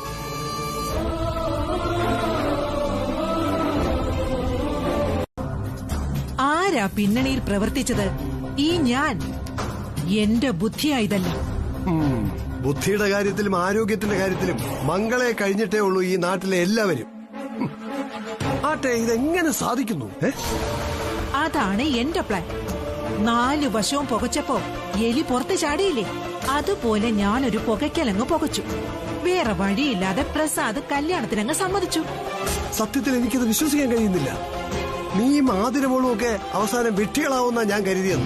ആഹാ, നിങ്ങളപ്പോ എന്നെ കുറിച്ച് അങ്ങനെയാണോ കരുതിയിരിക്കുന്നത്? ഞാൻ വലിയ ബുദ്ധിയുള്ള ആളാണെന്ന് ഇപ്പൊ അങ്ങ് പറഞ്ഞതല്ലേ ഉള്ളൂ. അതെ, പക്ഷേ ആദ്യ തുളസിയുടെ പിന്നാലെ ആയിരുന്നല്ലോ. അവനെ ഒതുക്കിയെടുക്കാൻ കഴിയുമെന്ന് ഞാൻ വിചാരിച്ചില്ല. ഏതവനെ ഒതുക്കാം, അതിന് അതിന്റേതായ രീതി അറിയണമെന്ന് മാത്രം. ഇനി അവൻ നമ്മുടെ വലയെ കിടന്നോളും. കെട്ടുകഴിഞ്ഞാ പിന്നെ അവന്റെ ഇടപാട് തീർന്നില്ലേ? പുലിയെ പോലെ നടന്ന എത്രയോ കെങ്കേമന്മാർ പൂച്ചയെ പോലെ മാറിയിരിക്കുന്നു. എന്റെ കാര്യം തന്നെ എടുക്കാം. തോട്ടപ്പള്ളി ശാന്തൻ എന്ന് കേട്ടാൽ ആരും വിറച്ചിരുന്ന റൌഡിയല്ലായിരുന്നോ ഞാൻ? ഇപ്പോഴോ വെറും ശാന്തൻ. നിന്റെ കഴുത്തിൽ താലി കെട്ടിയ അന്ന് തെറിച്ചു എന്റെ റൌഡിപ്പട്ടം. അതാണ് പെണ്ണിന്റെ മിടുക്ക്. ആണുങ്ങളുടെ ചരട് പെണ്ണിന്റെ കയ്യിൽ വേണം. എന്നാലേ കുടുംബജീവിതം നല്ല രീതിയിൽ അങ്ങോട്ട് മുന്നോട്ട് കൊണ്ടുപോകാൻ പറ്റും. അതുകൊണ്ടാ ഏതാണിനെയും മെരുക്കാനുള്ള കഴിവ് ദൈവം പെണ്ണുങ്ങൾക്ക് നൽകിയിരിക്കുന്നത്. എന്നെ പോലുള്ളവരുടെ അവസ്ഥ അറിയാൻ ഈ നാട്ടുകാരില്ലല്ലോ. ചത്തതിനൊക്കുമേ ജീവിച്ചിരിക്കലും എന്ന് പറയുന്ന പോലെ എന്നെ പോലുള്ളവന്റെയൊക്കെ കാര്യം. നിങ്ങളോട് ഇതിന് മറുപടി പറയാൻ എനിക്ക് സമയമില്ല. പിന്നെ വേറൊരു കാര്യം, ആതിരമോളുടെ കല്യാണം ഈ നാട്ടിൽ ഇന്നു വരെ ആരും കാണാത്ത കല്യാണമായിരിക്കണം. എന്തൊക്കെ ചെയ്യാമോ അതൊക്കെ ചെയ്യണം. ആൾക്കാരും പാട്ടും ആഘോഷവും എല്ലാം കൂടി തകർപ്പനായിരിക്കണം. ആതിരമോളുടെ കല്യാണം കഴിഞ്ഞിട്ട് വേണം എനിക്കൊന്ന് ഷൈൻ ചെയ്യാൻ. ഷൈൻ ചെയ്യുക മാത്രമല്ല, നല്ല 2 വർത്തമാനം പറയുകയും വേണം. മംഗളയോട് കളിച്ചാൽ ഇങ്ങനെ ഇരിക്കുമെന്ന് ഞാനും പറയും. അല്ല, ഞാൻ പറയും. എന്നാലേ ഞാൻ ദുർഗയുടെ വീട്ടിലേക്കൊന്ന് പോവാൻ വെറുകയോട് പോണ്ട. അത് പിന്നെ എനിക്കറിയാം. മംഗളയുടെ സ്റ്റൈല് തന്നെ വേറെ.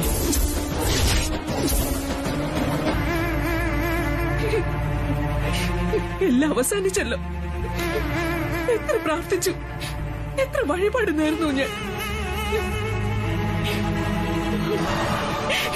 എന്നിട്ടും എന്റെ കണ്ണീരിന് ഒരു വിലയും ഉണ്ടായില്ല. എന്റെ പ്രാർത്ഥനയ്ക്ക് ഒരു ഫലവും ഉണ്ടായില്ല. ഇനി എനിക്കൊന്നും പറയാനില്ല, അപേക്ഷിക്കാനുമില്ല.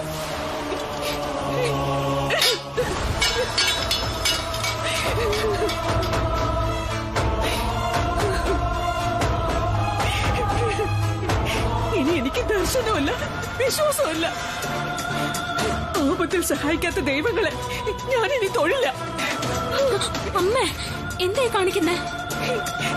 ഇനി എന്തിനാ എനിക്ക് ഇവരുടെ തൂണ? എല്ലാം തീരല്ലേ? അമ്മേ, ദൈവങ്ങൾ നമ്മളെ പരീക്ഷിക്കും, പക്ഷെ തോൽപ്പിക്കില്ല. ഇനി എന്ത് ജയം ഉണ്ടാക്കാനുള്ളത്? എനിക്കൊന്നും കേൾക്കണ്ട. എല്ലാ പ്രാർത്ഥനകൾക്കും ഫലം ഉണ്ടാവും. ഇനി എന്ത് ഫലവാ? ആദ്യം മോന്റെ കല്യാണം നടക്കും, അവനെ നമുക്ക് നഷ്ടപ്പെടും. ആർക്കും ഇനി അവരെ കല്യാണത്തിൽ നിന്ന് പിന്തിരിപ്പിക്കാൻ പറ്റില്ല. അമ്മയല്ലേ നമ്മുടെ കുടുംബ പരദേവതകൾക്കും ദേവി ദേവന്മാർക്കും കഴിയാത്തതായി ഒന്നുമില്ലെന്ന് പറഞ്ഞത്?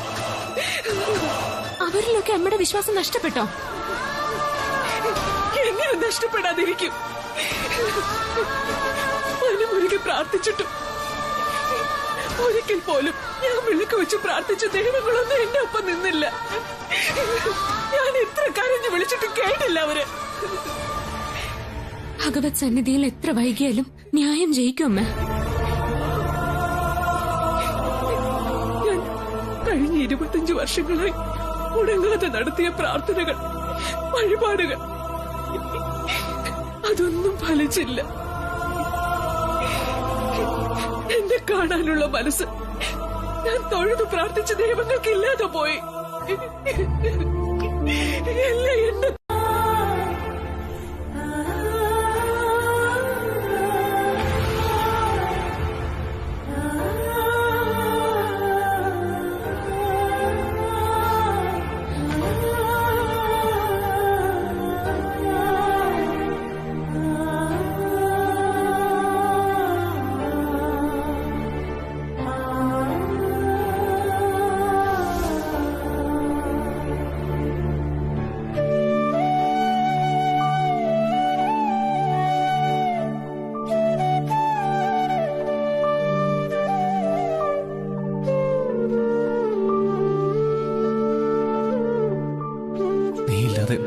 എനിക്ക് ജീവിക്കാൻ വയ്യ തുളസി. ഈ ജന്മം നമുക്കിനി ഒന്നിക്കാൻ കഴിയില്ലെന്ന് എനിക്ക് മനസ്സിലായി. ഇനി എന്തിന് ഞാൻ ജീവിക്കണം? ആർക്കു വേണ്ടി ജീവിക്കണം? ഞാൻ തോറ്റുപോയി തുളസി. സോറി. വാതിൽ തുറന്നേ പ്രസാദേട്ടാ. ആദി, എടാ വാതിൽ തുറക്ക്. ആദി, ആദി ഞങ്ങൾ പറയുന്നൊന്ന് കേൾക്ക്. നീ വാതിൽ തുറന്നേ. ആദി വാതിൽ തുറക്ക്. ആദി, പ്രസാദേട്ടാ. ആദി, ആദി, ആദി.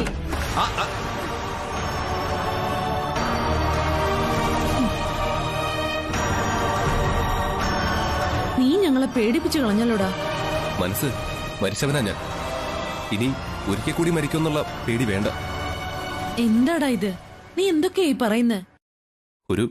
ഒരു വിലയില്ലാത്ത ജീവിതമല്ലേ. അപ്പൊ എനിക്ക് എന്തും പറയാം. ആർക്കും എങ്ങോട്ട് വേണമെങ്കിലും തട്ടിക്കളിക്കാവുന്ന ഒരു കളിപ്പന്ത്. എവിടെ പോയി വീണാലെന്ത്, എങ്ങോട്ട് തെറിച്ചാലെന്ത്? എടാ, ഞങ്ങൾ തെറ്റ് ചെയ്തു എന്നാണോ നീ പറയുന്നത്? തെറ്റും ശരിയൊക്കെ നിശ്ചയിക്കാൻ ഞാനാര്? ഓരോരുത്തർക്കും അവരവരുടെ ശരികളാണല്ലോ. നിങ്ങളുടെ ശരികൾക്കനുസരിച്ച് എന്റെ തെറ്റുകൾ ശരികളാവണം.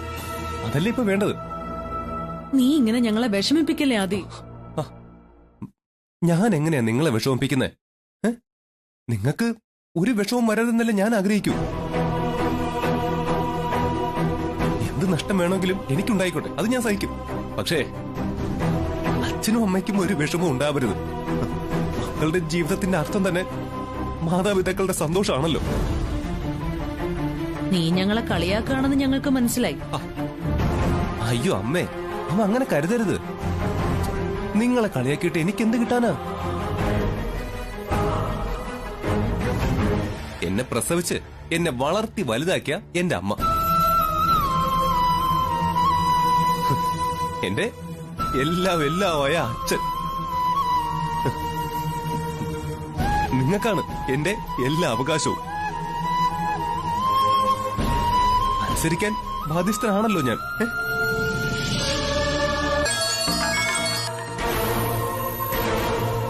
എന്താ ദുർഗേച്ചി? വിശേഷങ്ങളെല്ലാം അറിഞ്ഞിട്ടുണ്ടാവുമല്ലോ. ഇവിടെ നടക്കുന്നതെല്ലാം വിശേഷങ്ങളല്ലേ ദുർഗേച്ചി? അതുകൊണ്ട് അതിലേതാ ദുർഗേച്ചി ഉദ്ദേശിച്ചെന്ന് മനസ്സിലാവുന്നില്ല. നിനക്കെന്നോട് പരിഭവം ഉണ്ടാവൂന്നറിയാം. നിനക്ക് മാത്രമല്ല, ജയനും തുളസിക്കും എല്ലാം. എനിക്ക് ആരോടും പരിഭവം പിണക്കൊന്നുമില്ല. അങ്ങനെ എന്തെങ്കിലും ഉണ്ടെങ്കിൽ അതെല്ലാം എന്നോട് തന്നെയാ. ഞാൻ വഴക്കു പറയുന്നതും പിണങ്ങുന്നതും ശപിക്കുന്നതുമല്ല എന്റെ ജന്മത്തിനോടും പാപത്തിനോടും മാത്രം. സ്വയം ശപിക്കേണ്ട കാര്യമൊന്നുമില്ല. എല്ലാത്തിനുമേ ഒരു യോഗം വേണം പ്രിയെ.